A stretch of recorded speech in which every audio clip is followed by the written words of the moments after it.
우리를 구원하시고 돌보시며 또 지키시고 은혜 베푸시는 우리 하나님을 다 같이 한번 찬송하십시다.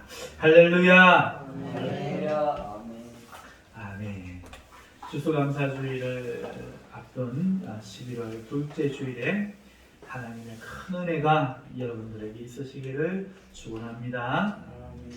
오늘 제가 선포할 말씀은 하나님께로 돌아가는 길입니다.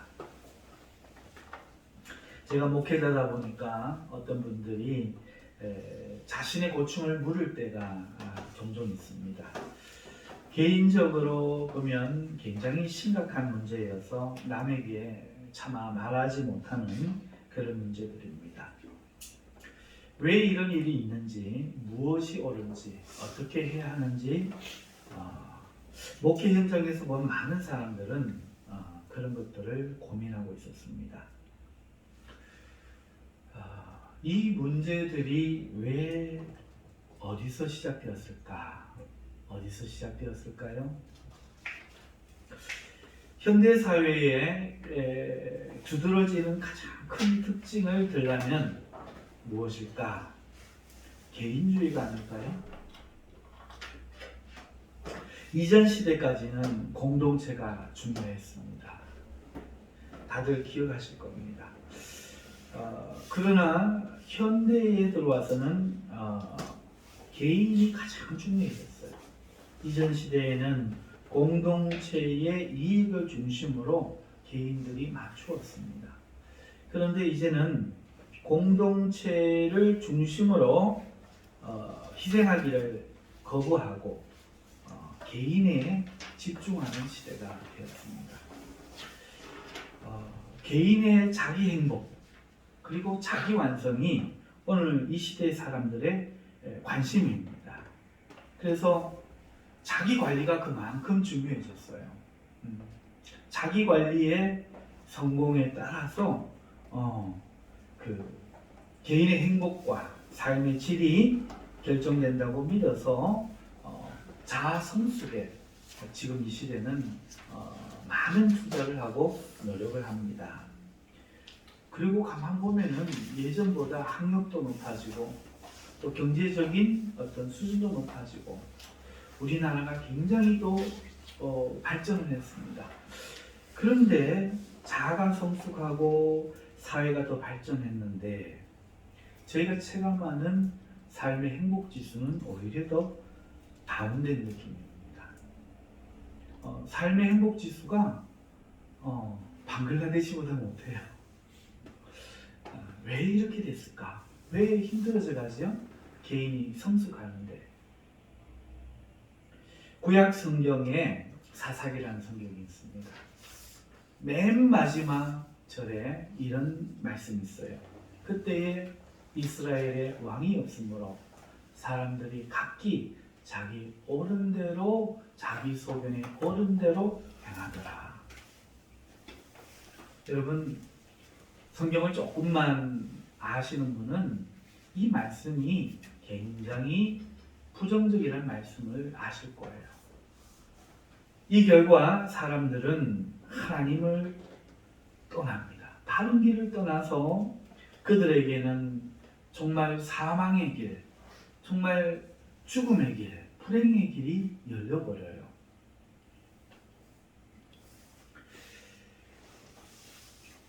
사람들이 자기 소견에 옳은 대로 행한 것의 결과는 낭패와 고난을 당하는 것이었습니다.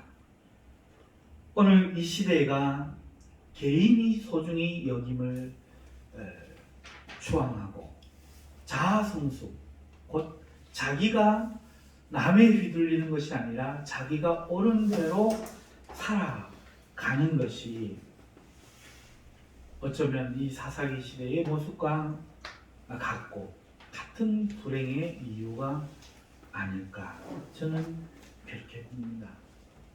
여러분들은 어떻게 생각하십니까?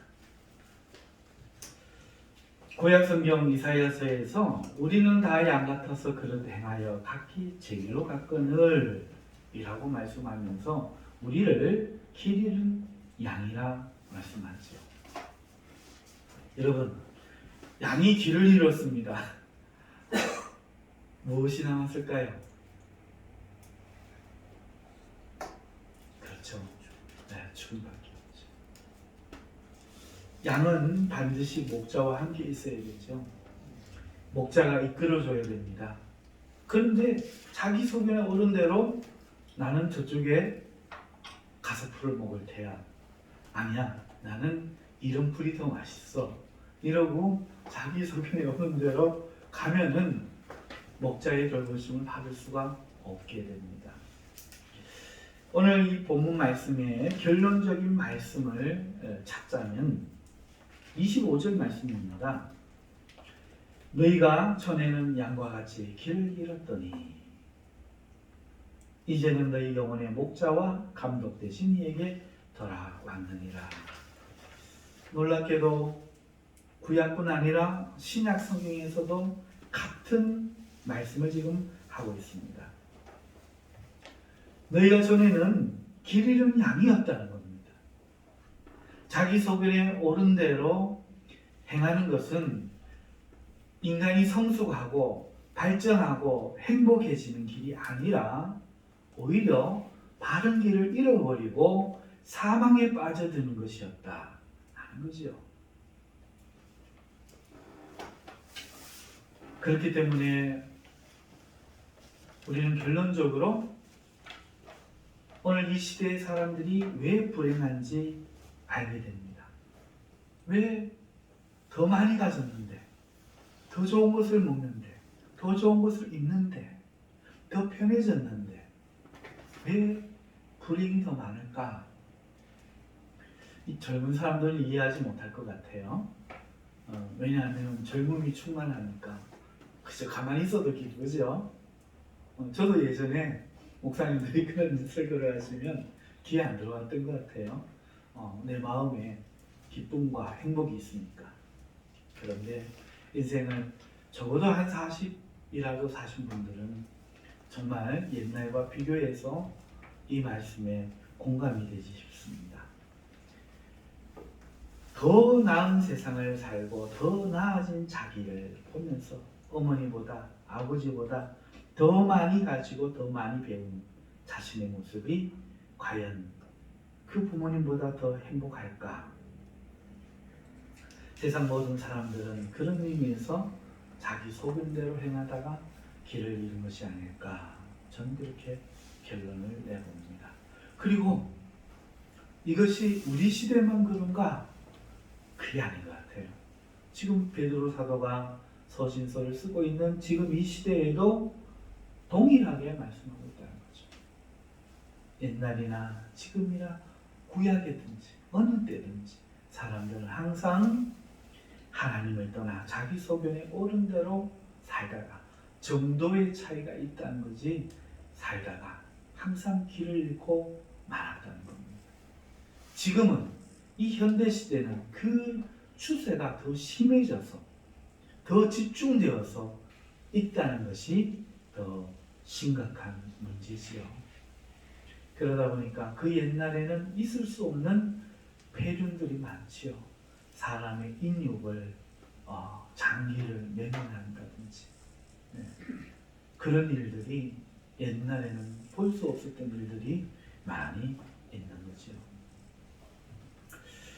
그리고 그 끝에는 심판의 두려움과 죽음만 기다리고 있습니다. 이것이 진실이죠. 할렐루야! 그런 의미에서 우리는 얼마나 복된 사람들입니까? 예수님을 믿고 사망의 길에서 바른 길을 찾아 주님께 돌아온 복된 사람이라는 것이 25절의 말씀인 거죠. 할렐루야! 동의하시죠? 네. 자, 그런데 제가 드리는 말씀은 하나님께 돌아가는 길이잖아요. 우리가 돌아왔다고 말씀하고 있는데 이게 끝이 아니라는 거예요. 이게 모든 것이 끝났다면 괜찮은데 끝이 아니라는 겁니다. 21절을 우리 다 같이 읽으시지요. 이를 위하여 너희가 부르심을 받았으니 그리스도도 너희를 위하여 고난을 받으사 너희에게 본을 끼쳐 그 자취를 따라오게 하려 하셨느니라. 지금 예수님께서 우리를 부르신 이유가 주님이 걸어가신 그 자취를 따라오게 하기 때문이다 말씀하고 있지 않습니까? 우리가 목자이신 예수님께 돌아왔는데 따라온 게 아니에요. 돌아왔죠. 25절에. 그런데 21절에 보니까 주님이 먼저 걸으신 길이 있어요. 그런데 이제 우리로 하여금 그 걸으신 길을 주님 자체를 따라서 따라오게 하셨다 하는 겁니다. 그리고 이것을 우리는 신앙생활이라고 말을 하죠. 이게 우리가 알고 있는 현대 신앙의 이해와는 같지 않습니다. 같다고 여기십니까? 주님을 따라 주님이 가신 그 길을 걷는 것으로 요즘 성도는 이해하지 않고 성경을 더 많이 아는 것으로 오해하거나 우리 마음을 뜨겁게 하는 것으로 오해하는 것 같아요. 그렇지 않습니까? 오늘 내 마음이 주님 앞에 정말 이렇게 냉랭했어야 되겠는가? 뜨거움을 가져야 되지 않겠는가? 성경에도 그것을 말씀하지 않는가? 그리고 내가 하나님을 이렇게 몰라서 되겠는가? 성경을 내가 정말 잘 알아야 하지 않겠는가? 이런 생각을 갖는다는 겁니다. 이게 나쁜 것은 아닌데 불행하게도 그것은 성경이 말하는 신앙 자체는 아니에요. 우리가 성경을 잘 알아야 합니다만은 성경을 아는 것은 목적이 아닙니다. 알아서 그 말씀대로 사는 게 목적입니다. 할렐루야.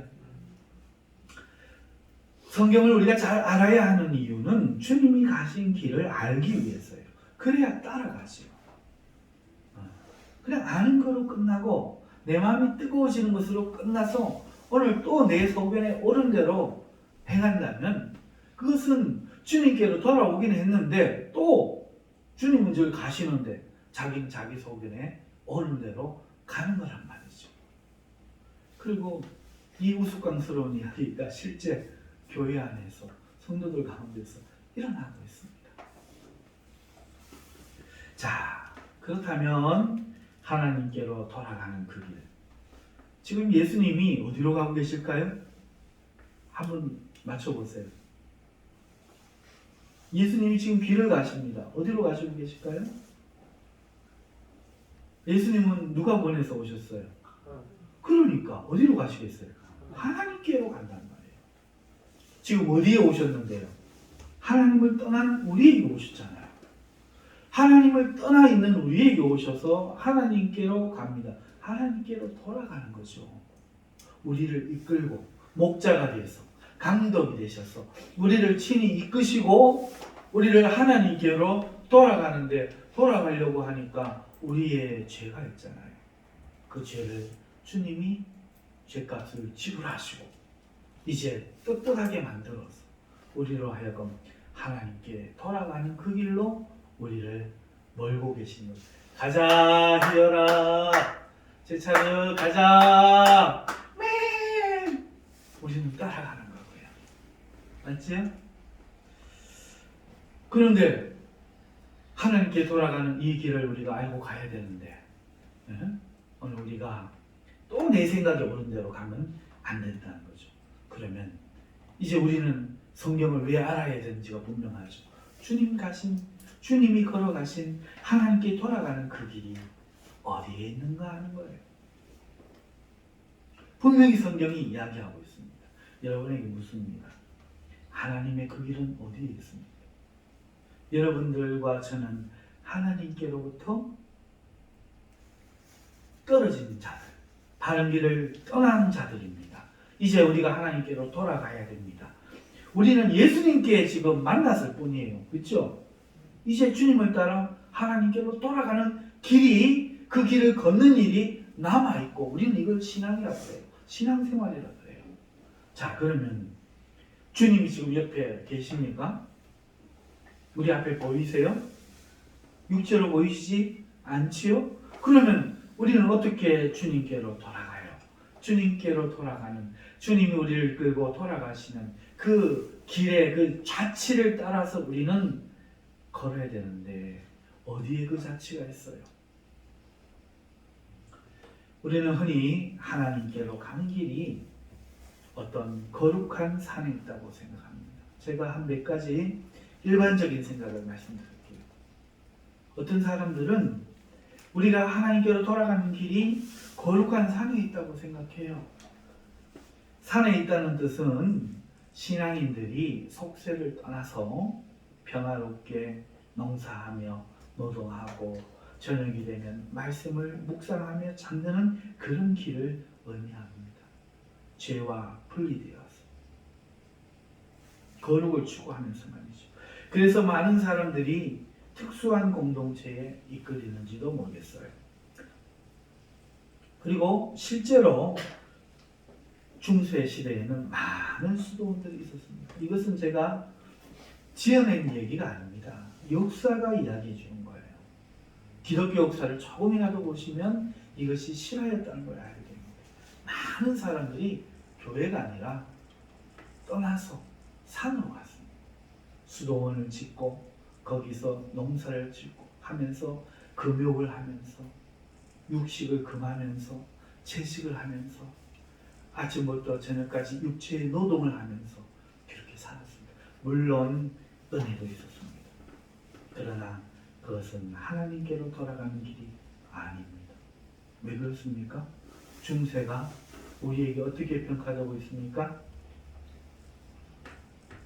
어둠의 시대, 천년을 흑암의 시대라고 표현하고 있습니다. 보세요. 거룩한 산에 그렇게 가는 것이 우리가 본능적으로 하나님께로 돌아가려면 저렇게 해야 돼 라고 생각했는데 그게 아니었다는 거죠. 지금도 많은 사람들은 어떤 특수한 공동체에 들어가서 밭을 일구고 TV를 보지 않고 그렇게 사는 것을 꿈꾸죠. 똑같습니다. 그러나 그것이 가치 없다는 것이 아니라 효과가 없다는 것이 아니라 거기에 하나님께 돌아가는 길, 그 길이 있다고 말할 수 없다는 겁니다. 여러분, 또 다른 길을 하나 말씀드릴게요. 어떤 사람들은 하나님께 돌아가는 길이 깊은 동굴에 있다고 그러겠습니다. 이것도 싫어합니다. 거기서 깊은 영적인 기도로서 고독과 외로움과 두려움을 이기고 육체의 욕구와 본능을 이겨서 어떤 영적인 수준에 다다르는 것이라 여겼습니다. 이 실제입니다. 이것은 중세까지도 초대교회부터 중세까지도 계속해서 이어져 왔던 거예요. 그리고 그 일의 그 결과가 신비주의, 은사주의, 계시주의, 신사도주의 지금까지도 있잖아요. 이것들이 바로 이 결과라는 거예요. 모두 이 계통입니다. 어쩌면 현대의 성도들이 기도원을 찾는 것도 같은 이유인지 몰라요. 기도원이 일종의 동물인 셈이죠. 제가 아는 어떤 장로님은 기도원에 매일 가서 기도하는 것을 하나님을 가까이 하는 삶으로 이해하고 계셨습니다. 그러나 우리나라의 대부분의 이단들이 기도원에서 출발했다는 사실을 아십니까? 세계에서 기도원이 제일 많은 나라 우리나라, 세계에서 이단이 제일 많은 나라 우리나라. 이런 나라거든요. 박태선 부터 시작해서 지금 여러분들이 알고 있는 모든 이단은 기도원에서 시작합니다.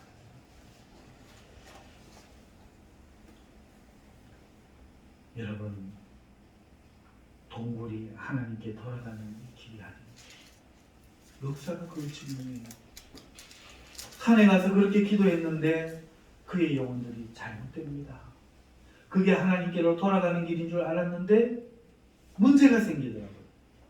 그들이 세상에서 빛과 소금이 못되고 홀로 자신들만 거룩한 영성으로 나타나는 것처럼 보이는데 결국은 성도들을 하나님께로부터 빼앗아서 사망의 길로, 죽음의 길로 이끄는 자들이 되더라는 겁니다.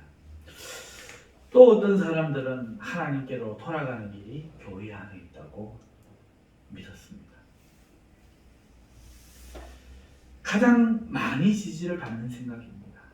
그래서 많은 성도들이 성령이 충만한 교회를 찾고 있습니다. 기쁨이 충만하고 사랑의 교제가 있고 또 그렇게 살아있는 교회에 출석하기를 원하지요.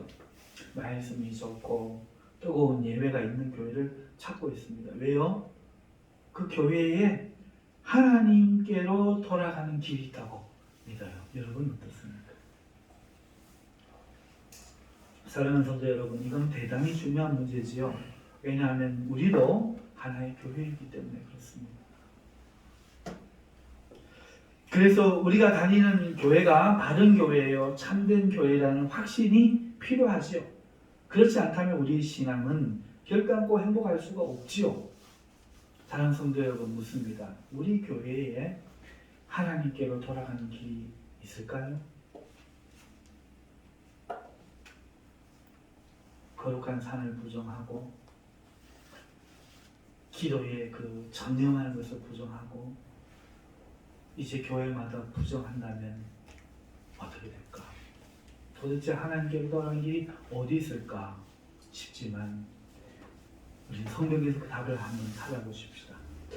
하나님의 교회의 역사 중에서 기독교 역사에서 가장 성령이 충만하고 참된 교회의 모델이 되는 교회를 하나 들라면 여러분은 어떤 교회를 들고 싶습니까? 저는 우리 국가 그토록 동경하고 닮고 싶어하는 초대교회를 들겠어요. 여러분도 그러시지요? 초대교회 하면 여러분 어떤 교회가 떠오르죠? 예루살렘 교회 아닙니까? 안디옥 교회의 모습이 어땠는지는 잘 몰라요. 일부 이야기만 나오지만 초대교회 중에서 그들이 어떻게 하나님을 섬기고 날마다 어떻게 했는지 그것이 기록된 교회는 예루살렘 교회죠. 그러니까 예루살렘 교회가 떠오릅니다. 여러분에게 묻습니다. 만약에 하나님께로 돌아가는 길이 세상에 있지 않고 그 교회에 있어야 한다면 이 예루살렘 교회를 빼고 우리가 어떤 교회를 들 수 있겠어요? 그렇죠? 만약에 한 교회에 하나님께 돌아가는 길이 있다면 그건 예루살렘 교회일 겁니다. 하지만 하나님 선택은 뭐죠? 예루살렘 교회를 흩는 거예요. 순수한 믿음의 공동체, 성령이 충만한 그 공동체를 초대교회를 야고보 사도를 순교하게 함으로써 하나님 흩어버려요.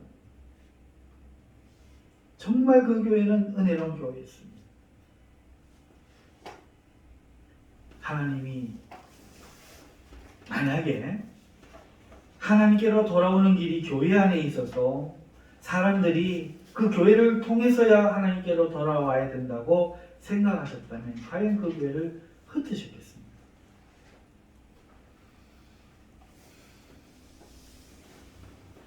여러분 또 한 번 묻습니다. 흩어진 그 성도들이 간 곳은 어디입니까? 사마리아, 갈릴리, 그리고 이방입니다. 어디로 갔습니까? 수도원으로 갔습니까? 기도원으로 갔습니까? 어디로 갔습니까? 세상으로 갔다는 거예요. 그렇지요? 하나님께로 돌아가는 길을 가야 되는 성도들이 세상으로 가버린 거예요. 지금 그 이야기를 제가 하고 싶어서 앞에 서론 부분을 이렇게 충분한 공감을 위해서 여러분들에게 말씀을 드렸어요. 그리고 그 동일한 주장을 베드로 사도가 얼마나 뜨겁게 하고 있는지를 오늘 본문에서 말씀드리겠습니다. 21절을 보시죠. 이를 위하여 너희가 부르심을 받았으니. 자, 여기에서 이를 가르치는 것, 이를 위하여에서 이를이 말하는 것은 분명히 앞의 내용을 말씀하는 거 아닙니까? 22절 앞에 있는 내용, 앞에서 말한 것을 위하여 너희가 부름을 받았다. 이렇게 말씀하는 거죠. 맞죠? 이를 위하여니까. 그리고 또 뭐라고 말씀합니까? 너희에게 본을 끼쳐 그 자취를 따라오게 하려 하십니다. 이를 위하여 부르셔서 너희에게 본을 끼쳐 그 자취를 따라오게 하려 하셨다 말씀합니다. 이 말씀을 정리하면 이런 거죠. 21절 앞에 있는 앞에서 한 그 말씀을 예수님이 친히 행하셨고 본을 보이셨다는 겁니다. 그리고 그렇게 하신 이유는 그 자취를 따라오게 하기 위함이라는 거예요. 그러려고 너희를 불렀다 말씀하고 있는 거죠. 이해하십니까? 자, 그러면 25절과 21절의 말씀을 결론적으로 우리가 요약해 보십시다. 우리가 어떻게 됐다고요? 전에는 길 잃은 25절에 양이었는데 지금 어떻게 됐다고요? 목자이신 감독이신 예수님께로 돌아왔다는 거죠. 그런데 그 주님은 돌아왔는데 우리 이제 완성됐다고 말하지 않습니다. 주님이 가신 그 길, 본이 되신 그 길을 우리로 따라오라고 하신다는 거예요. 그러려고 부르셨다는 거예요. 서두에 말씀드렸던 하나님께로 돌아가는 그 길을 주님이 먼저 걸으셨고 우리로 그 자취를 따라서 걸어오라는 거죠. 여러분, 강아지가 집에서 키우던 강아지를 데리고 제가 옛날에 갔는데 그만 놀래가지고 이 강아지가 도망가버렸어요. 지나가는 차들 때문에. 집에 가보니까 먼저 와 있어요. 어떻게 와 있을까? 처음 갔는데. 예, 집의 냄새, 자기가 왔던 그 길의 자취를 냄새를 맡을 수 있었던 거예요. 그 자취를 따라왔던 거죠. 오늘 우리가 주님의 자취를 따라 하나님께로 돌아간다는 거예요. 그 내용이 어디에 쓰여 있다는 얘기예요? 베드로의 말씀을 따르면 21절 앞에 있다는 거예요. 거룩한 산도 아니요, 깊은 동굴도 아니요, 교회도 아니라 21절 앞에 주님이 하나님께로 돌아가는 그 길을 먼저 걸으신 그 길이 기록되어 있고 이것을 따라 걸으라고 우리를 불렀다. 우리가 가야 되는 신앙의 길이 거기 있다. 하나님께 돌아가는 길이 거기 있다. 이 말씀인 줄 믿습니다. 이해되셨으면 아멘. 자, 그러면 그 길이 소개되어져 있는 오늘 본문 13절부터 시작해서 그 길이 어떤 길인지 보십시다. 인간이 모든 13절입니다. 모든 제도를 주를 위하여 순종하되.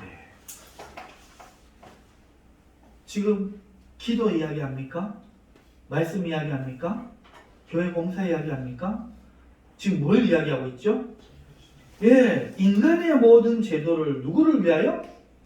주를 위하여 순종하되. 17절 보시죠. 뭇 사람을 공경하며 형제를 사랑하며 하나님을 두려워하며 왕을 존대하라 말하고 있어요. 18절을 보시죠. 사환들아 범사의 주인들에게 순종하되 까다로운 자들에게도 그리하라 말하고 있어요. 19절 보시죠. 부당하게 고난을 받아도 하나님을 생각함으로 슬픔을 참으면 이는 아름답다 말씀하고 있어요. 21절 보세요. 이를 위하여 너희가 부르심을 받았다. 그리고 주님이 친히 본이 되어 너희로 하여금 그 자취를 따라오게 하려 하신다 말하고 있지 않습니까? 지금 이해가 가십니까? 인간의 모든 제도를 주님이 친히 본이 되도록 순종하셨다. 주님이 친히 본이 되도록 이 세상에서 뭇사람들을 공경하며 형제를 사랑하며 하나님을 두려워하며 왕을 존대하셨다. 예수님이 친히 자기 어머니와 자기 아버지에게 성경을 가르치는 그 율법 교사들에게 순종하시면서 까탈스러운 사람들에게도 그리하셨다는 거예요. 예수님이 친히 부당한 고난을 받으셨지만 하나님을 생각함으로 슬픔을 참고 가셨다는 거예요.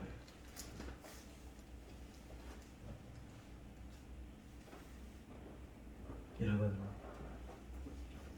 믿어지십니까? 이게 하나님께로 돌아가는 길이라고? 안 믿어지지요? 저도 안 믿어집니다. 여러분, 그런데 22절에서 24절 보십시오.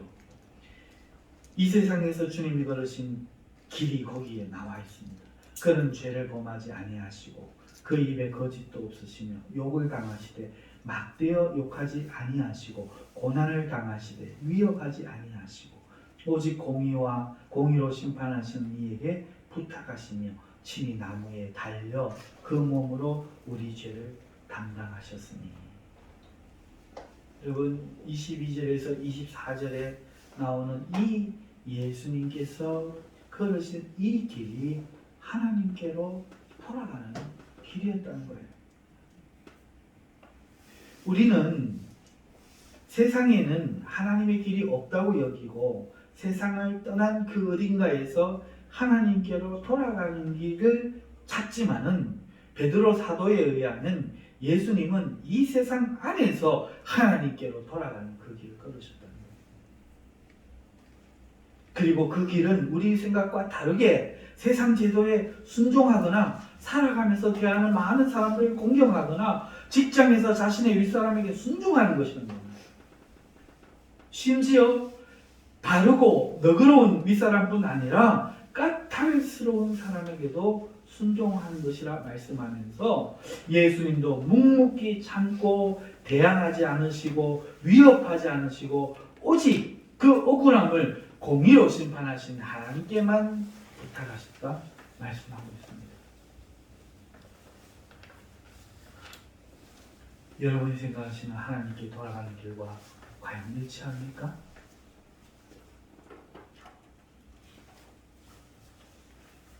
사랑하는 성도 여러분, 아직 이해가 덜 가시고 마음이 덜 와닿으실 수 있어요. 주님께로 돌아가는 길은 교회에 있지 않습니다. 기독원에 있지 않아요. 산에 있지 않아요. 바로 세상에 있습니다. 여러분의 세상에서 주님처럼 사는 그 길에 하나님께로 돌아가는 길이 있습니다. 물론 그 시작은 주님을 믿는 겁니다. 주님을 통해 주시는 하나님의 용서를 받아들이는 것이 시작입니다. 이게 25절이에요. 목자에게로 돌아왔다. 우리를 찾으러 오신, 잃어버린 양을 찾으러 오신 그 주님 목자에게 돌아온 것뿐이에요. 이게 완성이 아니에요. 그 다음이 있습니다. 바로 주님을 따라가는 거죠. 오늘 베드로 사도의 말씀처럼 주님을 따라 주님이 가신 그 자취를 흔적을 쫓아 이 세상의 길을 걷는 겁니다. 여러분, 저를 봐보세요. 신약 성경에 복음서가 있어요. 사복음서라고 하는데요. 복음서는 주님의 행적과 가르침을 기록한 성경이죠. 그 중에서도 마가복음은 주님의 사역과 가르침을 대본 형식으로 기록한 복음서입니다. 대본이 뭐죠? 어떤 연극이나 또 영화나 드라마나 배우들이 연기를 하기 위해서 읽는 스토리의 전개의 대사들이죠. 여러분, 연극이나 영화는 어떤 사건을 그리고 있죠.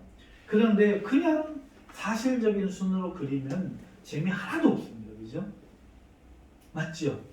그래서 연극이나 영화는 어떤 사건을 그릴 때 어떤 하나의 관점으로 그 사건을 조명하는 거예요. 마찬가지로 마가복음은 예수님의 행적을 길이라는 관점으로 조명하고 있다는 거예요. 여러분, 마가복음 1장 1절에서 4절에 보면요, 하나님의 아들 예수 그리스도의 복음의 시작이라 소개하면서 선지자 이사야의 글에 내가 내 사자를 네 앞에 보내노니 그가 내 길을 준비하리라. 준비된 길부터 나와요. 그러면서 광야에 외치는 자의 소리가 있어 이르되 너희는 주의 길을 예비하라. 그의 오실 길을 곱게 하라. 여러분, 마가복음은요, 대본이라고 했잖아요.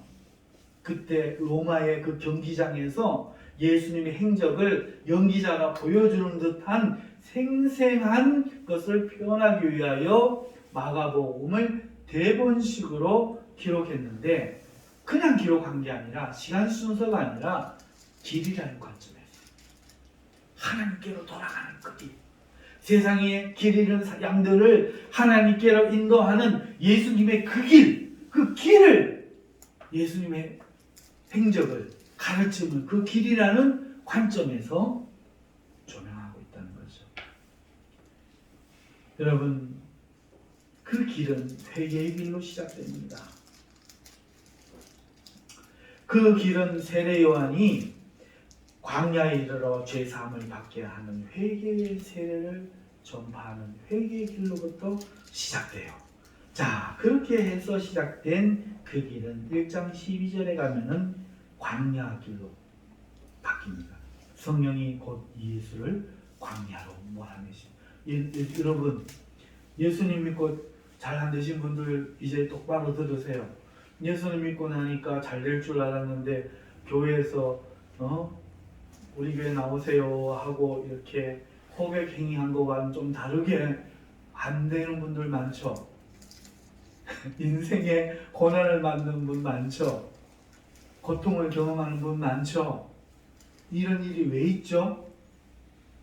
예수님 보세요. 예수님이 광야로 성령으로 내몰립니다. 시험의 자리로, 마귀에게 시험을 받는 그 자리로 내몰리는 거죠. 선지자 이사야가 말한 하나님의 사자가 예수님 앞에서 그 길을 준비한다 말씀하셨고, 그 사자인 세례 요한은 하나님의 이 회개의 길을 전파하셨는데, 이 회개의 길을 통해서 예수님이 회개를 위해 가시는 길은 바로 광야였습니다. 광야길이었습니다. 그래서 오늘 우리도 광야길을 걷는 거예요. 또한 예수님은 그 제자들을 갈릴리 해변길에서 불러요. 마가복음 1장 16절에 보면은 갈릴리 해변으로 지나가시다가 시몬과 그 형제 안드레가 바다에 금을 던지는 것을 보시니 그들은 어부라. 여러분, 이 그 시몬과 안드레를 해변에서 부르십니다. 여러분, 지금 예수님이 가시는 길은 해변길이죠. 여러분, 이게 무슨 의미인가 하면은 구약에서 신약 이 성경 속에서 바다가 상징하는 건 뭐냐 하면 혼돈이에요. 혼돈, 두려움, 혼돈, 이런 겁니다. 그러니까 해변길에서 바다에 고기 잡는 어부들, 바다에 떠있는 제자들을 불렀다 하는 뜻은 이 세상에서 길을 잃고 혼돈 가운데 있는 곳에서 불러냈다는 거예요.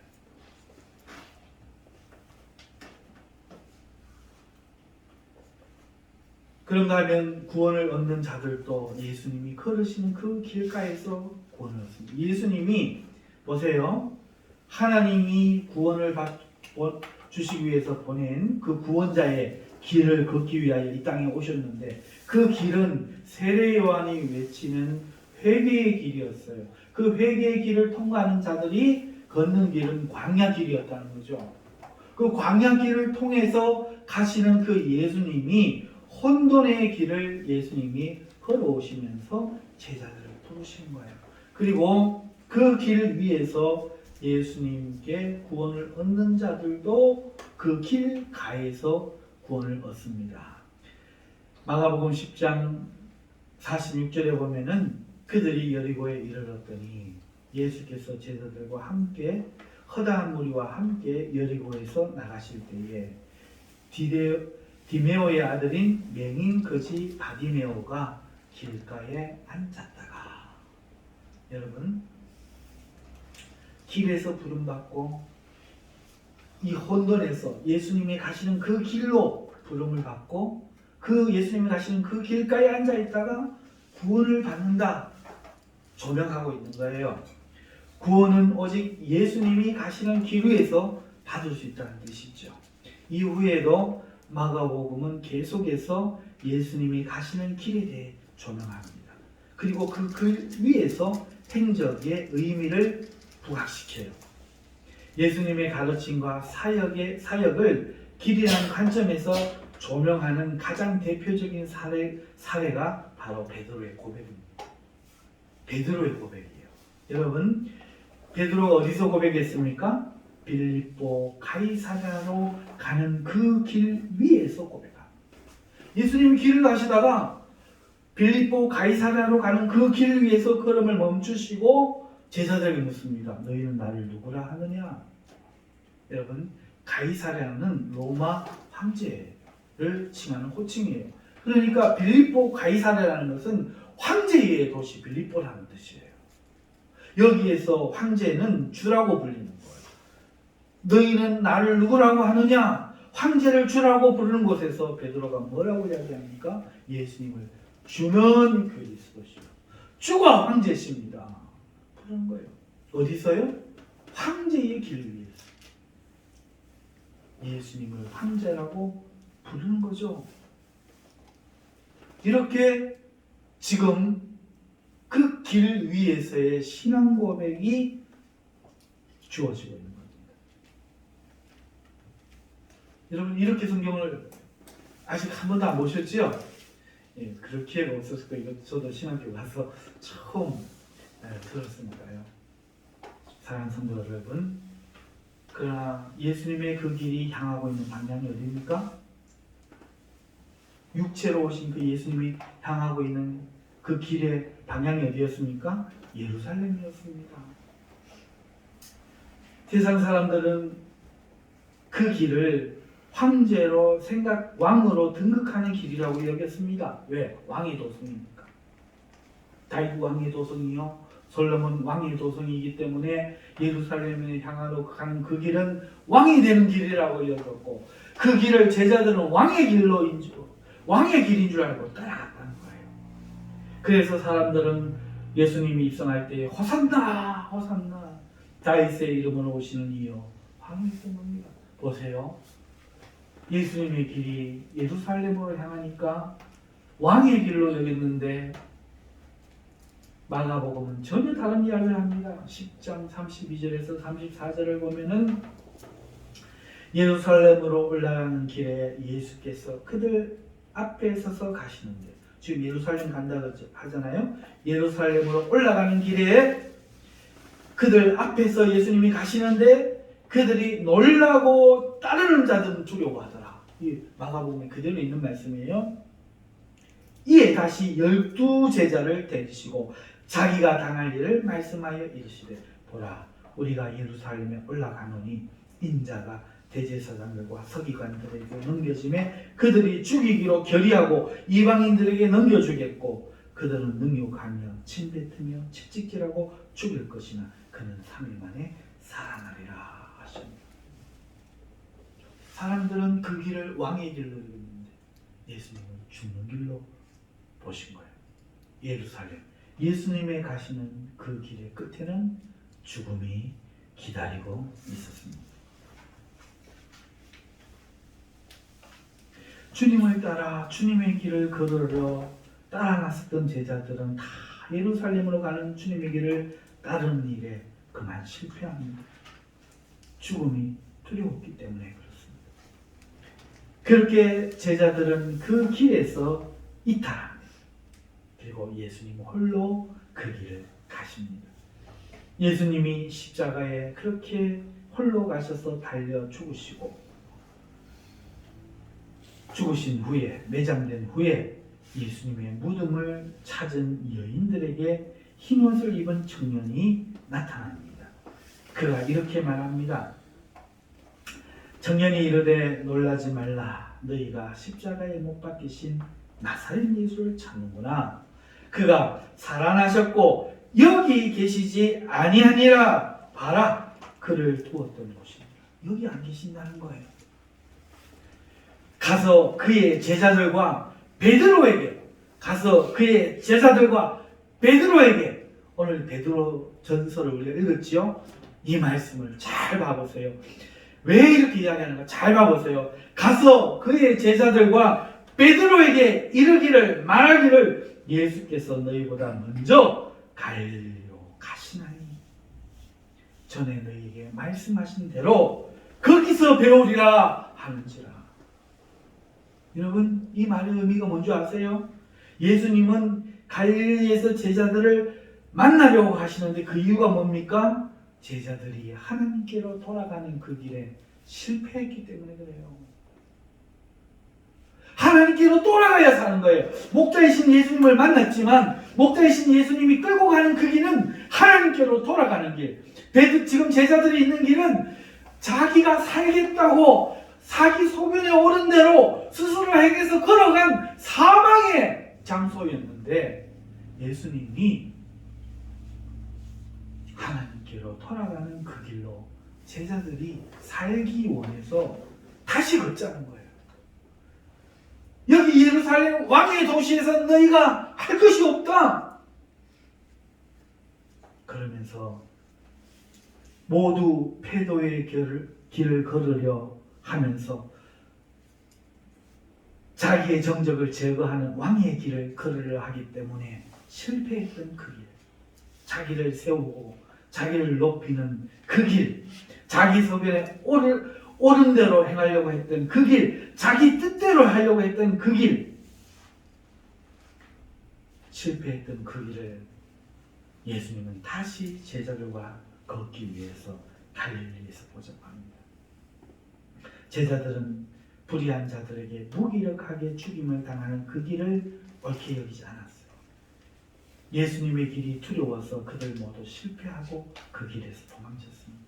예수님은 실패한 그들에게 다시 그 길을 가자고 지금 갈릴리에서 만나자 말씀하고 있다는 것이 마가복음이에요. 반대로 마태복음, 누가복음은 어떻게 끝이 납니까? 내가 너희를 이 세상에 보내노니 너희는 세상에 사마리아와 땅끝까지 이르러 내 증인이 되라 이렇게 끝나는데 마가복음은 아니 시작했던 갈릴리에서 다시 보자 이렇게 끝난다. 왜? 내 속에는 옳은 대로 세상에 나를 틀렸다 하는 자들과 싸우고 항변하고 욕하고 하나님이 가만두나 보자 하늘에서 불을 내릴 거야 베드로 그랬잖아요. 그죠?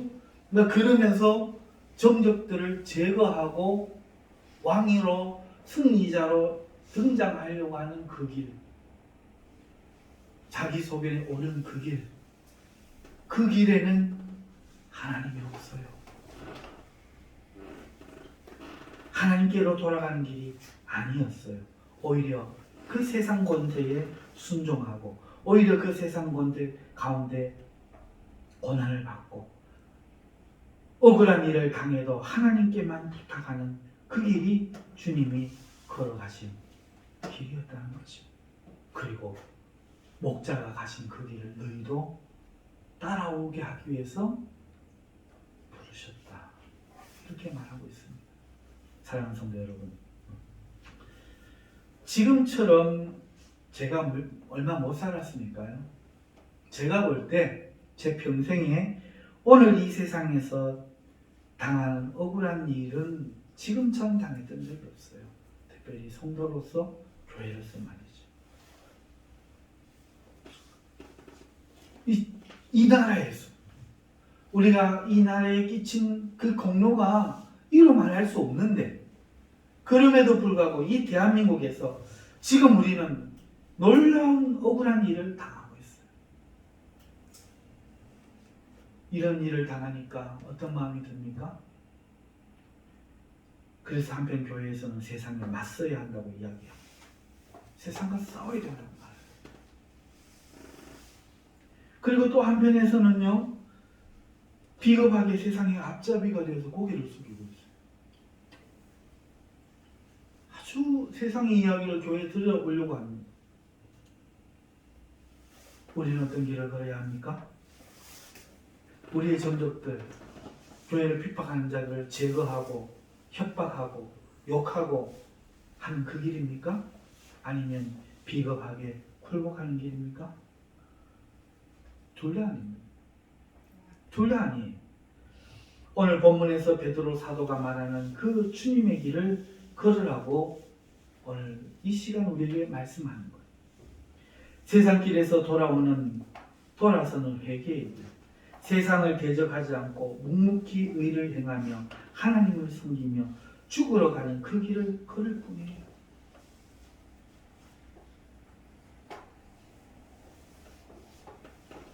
예수님이 싸우려고 했으면 천사를 부를 수 없었겠습니까?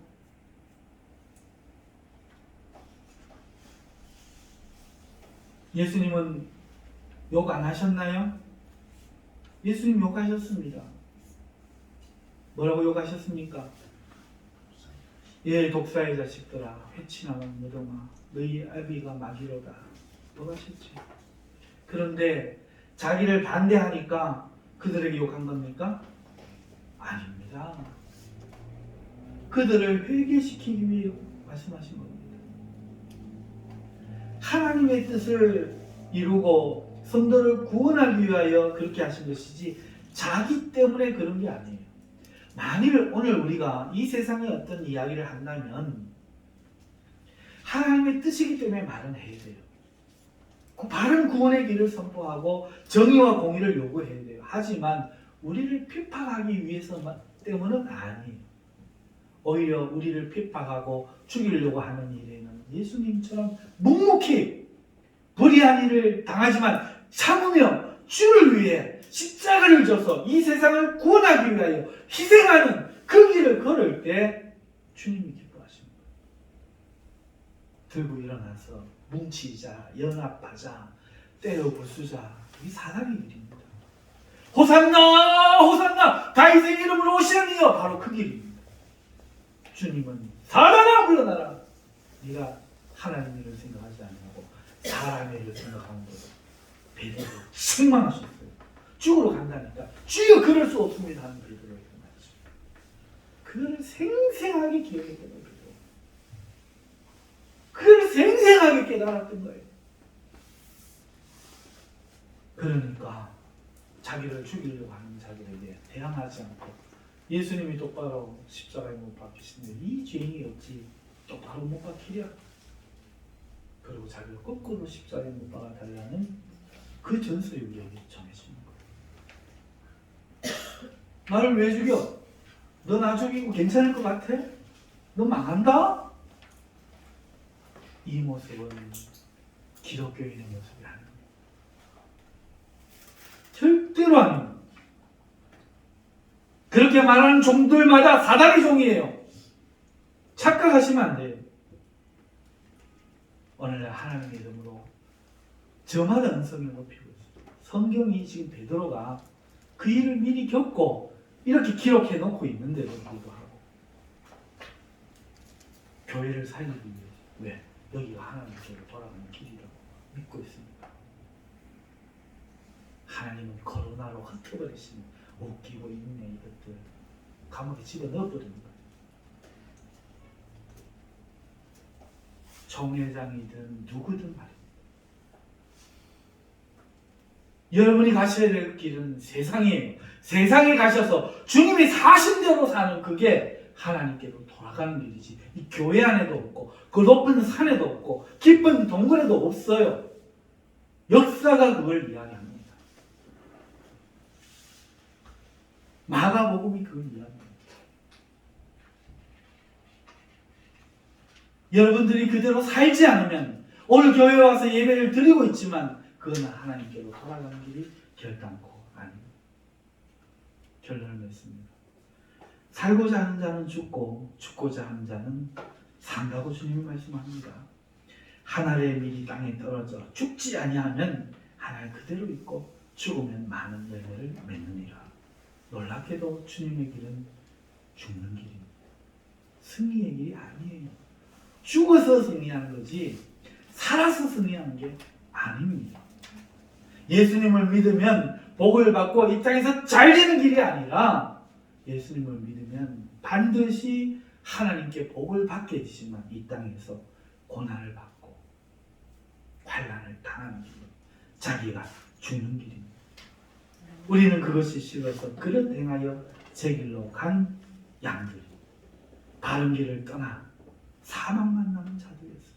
오늘 이 시대가, 이 현대주의 시대가, 개인이 이렇게 존대받는 시대가, 교회에 와서도 개인주의를 외치는 이 시대가 왜 이 세상의 빛과 소금이 되지 못하고 왜 사람들은 길을 잃고 있는지 여기에 이유가 있습니다. 전부 다 죽기를 거부하기 때문에. 오늘 우리는 그렇게 길을 잃어버린 자들이었지만 지금 눈앞에 2000년 전 그 예수님의 제자인 베드로 사도를 통해 오늘 하나님이 몸으로 세우신 교회를 통해 그 주님을 지금 만나고 있습니다. 이제 우리는 주님이 걸으신 그 길, 하나님께로 돌아가는 그 길 걷도록 부름받고 있습니다. 그 길은 교회 안의 길도 아니고 수도원에 구별된 길도 아니고 기도로 여는 그런 길도 아닙니다.